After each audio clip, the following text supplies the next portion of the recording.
Templeton. And I'm Claire Ainsley. And we are coming to you live with the Noel news at 9. Tonight we are going to be reporting on Sarah and Nathaniel's past year of 2014. No. Well, the year certainly started with a bang on the backside, that is. Sarah and Nathaniel were doing a bit of housework, and the cellar door was left open. After an announcement that it was left open, Sarah fell in the hole, bruising her backside badly. She recovered swiftly, and within a week was back on her bicycle. Nathaniel's ears, however, did not recover so quickly and gracefully. The screams were echoing through his head through mid-March. Unfortunately, the injuries did not stop with Sarah. Nathaniel managed to sprain both of his ankles within a week of each other. One incident happened at work as he was walking down an uncrowded hallway where he fell on his bahookie in full view of security cameras. The next happened not a week later as he was running down the road and fell in a hole. He actually didn't fall in a hole. He fell on flat ground. How embarrassing is that? After a week of recovery, he decided to take them for a spin and almost got struck by lightning on his first run out. Right before spring break, Sarah and Nathaniel's car Sube got sick. They had to take him to the doctor, where he got fixed with $2,700 worth of car parts. But he is happy, healthy, and back on the road. After a fatiguing spring of schoolwork, Sarah and Nathaniel boarded their vehicle and headed south, stopping for a while in the dark in northern Utah. Eventually, they found a camp spot, and it involved a Chihuahua and an old couple. They got up early in the morning and set forth to the south, stopping by in Salt Lake City and eventually heading across the deserts of Utah, pulling into Zion. O Zion! Awake, awake! Put on thy strength, O Zion! Put on thy beautiful garments. A passage from Isaiah. The Zion Canyon. Nathaniel did a little bit of running up on the heights, off in the bushes, and around. Sarah, of course, did some hiking around and some photography amongst the red, beautiful sandstone walls, ending together on a mission to the top of Angel's Landing, where it was terrifying. They went back into the sandstone walls, this time on a river known as the Narrows, where they waited and froze their feet practically off their feet. The next day they departed Zion National Park through tunnels and over trellisways, and through the high-altitude environment known as Bryce Canyon. Of course, they didn't know it was high altitude, and that explains why they were not prepared for a 23-degree night involving cold miso that they are unwilling to ever eat again. Celery, lettuce, pickles, lemons. Do pickles grow in gardens? I don't think so. There's another step involved. Sarah and Nathaniel were starting to make a garden, their very first garden of their own. Of course, all they had to deal with was a yard that had a very thin topsoil. They didn't know what to do. They bought the Miracle-Gro mix. Bad choice. After planting way too many seeds and not enough soil, the course of the summer produced some very stubby carrots and a lot of lettuce. Of course, come about the end of March, a great sale came up on a Vitamix blender at Costco. Nathaniel was always skeptical of the powers of the Vitamix blender, but after Sarah explained to him that he could enjoy a 2x4 smoothie, he bit. And what a bite it was! The rest of the year became smoothies, green smoothies, brown smoothies, blue smoothies, smoothies in glass containers, smoothies in plastic containers, smoothies on the road, smoothies before school, smoothies after school, smoothies and movies. And in July, they packed up the newly recovered Sube and headed for the border. They made their way through the known GPS-supported city of Vancouver all the way to the harbour town of Squamish, British Columbia. They spent the next 2 weeks climbing, biking and hiking their way up the BC coast and back down. They enjoyed the nice cool breeze, which Squamish is named after, and they also enjoyed the company of a local raccoon. On their first night, they met Mike as he came to welcome them to Canada. The way home proved to be more of a journey than they realised when they had to keep changing their course due to wildfires. Thankfully, they were able to make it home to their families where they spent the rest of their summers having a good time.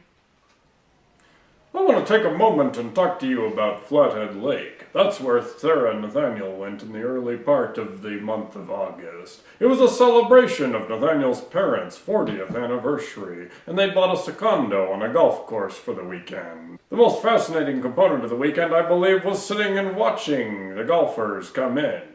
One never knew that amateur golfers could make such an entertaining situation to watch. Another aspect of the trip to Flathead that was quite fascinating was Sarah and Nathaniel finding out that they would become an aunt and an uncle, respectively. Something that they had never accounted for actually happening, but are very excited about, especially since they'll have the opportunity to study the concept of having a child before actually having one themselves. Sarah and Nathaniel took a little trip up to Whitefish. What happened in Whitefish, you might say? Well, what happened was the Huckleberry Festival, and there stood a woman who was selling soap. This woman enchanted Sarah and held her captive for 30 minutes. She explained to her that the soap she's been using for years has been poisoning her mind, and convinced Sarah to buy 3 bars of her own soap.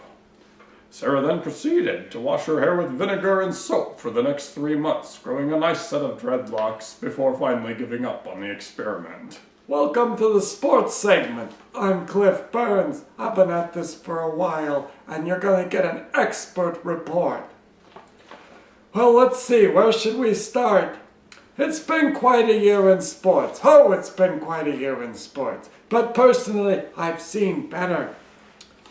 Let's see, it all started off with Sarah running some races. She did the recovery run over there in Bozeman.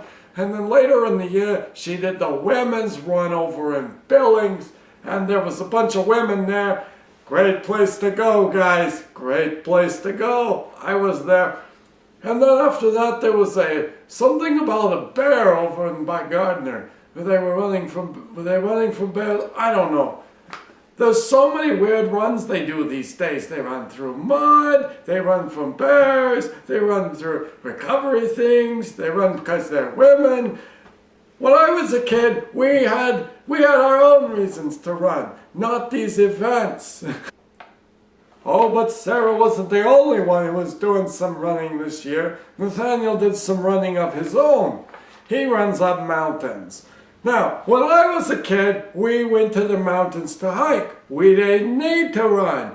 We were not in a hurry. You gotta stop and smell the roses. I don't know what he's doing out there running on these things, but that's his own opinion. So, specifically, some of Nathaniel's favorite runs of the last year in the mountains were Zion National Park. He did some great ones down there.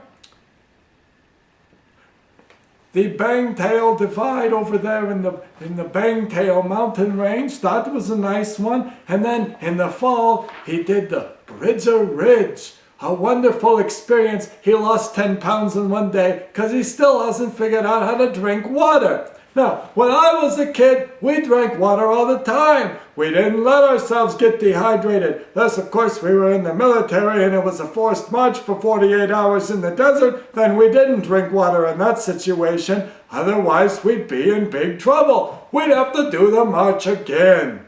He also went on this run one day when it was foggy out and it gave a very ethereal sort of feel to the thing. He was paranoid, so he was running through the low-lying bushes yelling, "Here, kitty, kitty! Here, kitty, kitty!" for fear of being attacked by a mountain lion. What he didn't think about was the fact he might actually be calling the mountain lions to come and attack him in the woods.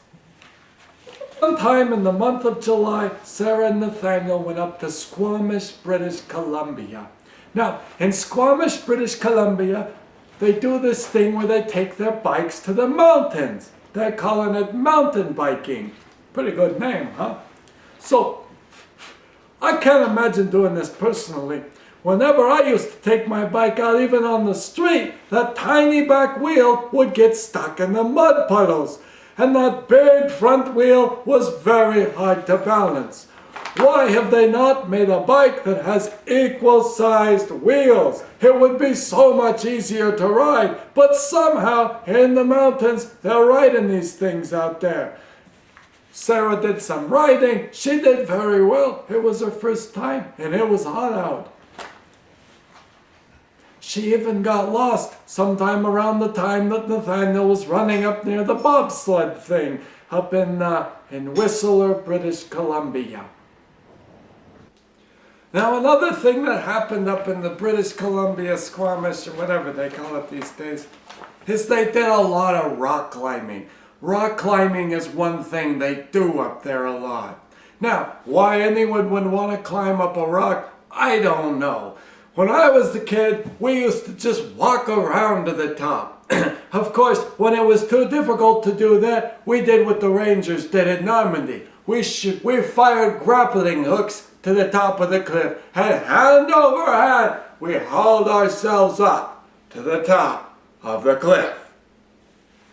Oh yeah, up in British Columbia in the Squamish Range, there was this particular rock climb that Nathaniel was on. It was his hardest traditional climb to date. Traditional climbing's the one where you put the little widgets in the rock. He was near the top of the climb, all right? He was almost there, contemplating a step. And lo and behold, he felt something in his finger. You know what it was? It was a bee. It was a bee's nest. He was terrified. He finished the climb so fast, you've never seen it that fast before. And in fact, he didn't finish his climb. He went over to the right and went on to the next one to the top. But he counted it as good. Let's talk about Sarah's climbing at this point. She did a climb called Frodo. It's a beautiful splitter crack climb. Then she did one called Mosquito. It's a beautiful splitter crack climb. And she did one called the Cat Crack. It's a beautiful splitter crack climb. These were all in Squamish, British Columbia. She had an excellent climbing experience, as did Nathaniel up there. To finish out today's podcast, I'd like to take a moment and tell the story of the most epic day of the summer. Possibly the most epic, I'm not sure. There were a lot. There's this rock climb in Gallatin Canyon. It's like a book wedged into the mountainside, only it's rock and it's much larger. It's 200 feet along the spine, and it looks like this.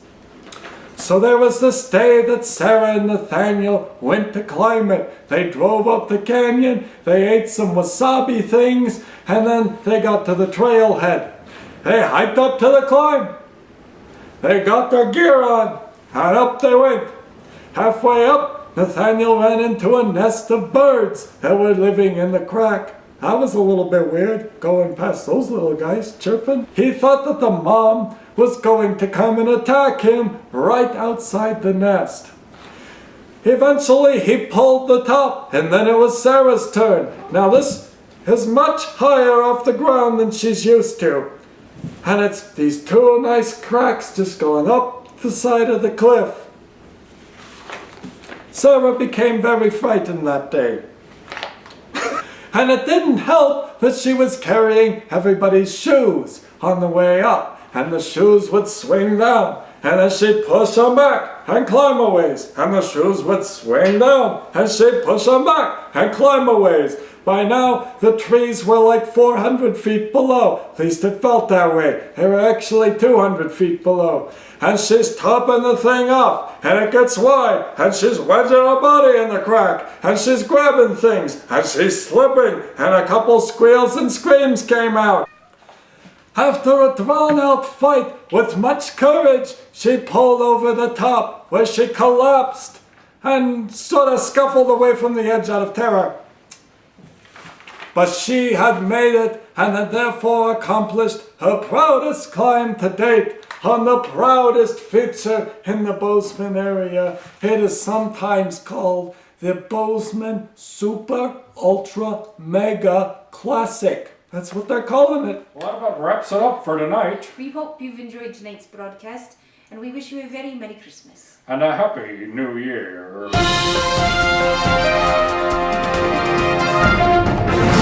dedicate this broadcast to Granny Franny, Frances Allen as she'd be known to many of you. Unfortunately, she didn't make it through this last year, but we know she'd appreciate the good, clean, ridiculous humor that has been demonstrated this evening. After all, she was the only 90-ish-year-old woman we could talk into starring in Operation Freedom Bean, our movie from years ago. I think we were all on the floor when she delivered that line, "I'm sorry, I already gave at the office." We hope she's still watching and laughing at us making fools of ourselves, and Granny, rest assured, the good clean humor will continue. Honestly, a guy could do this kind of thing every year.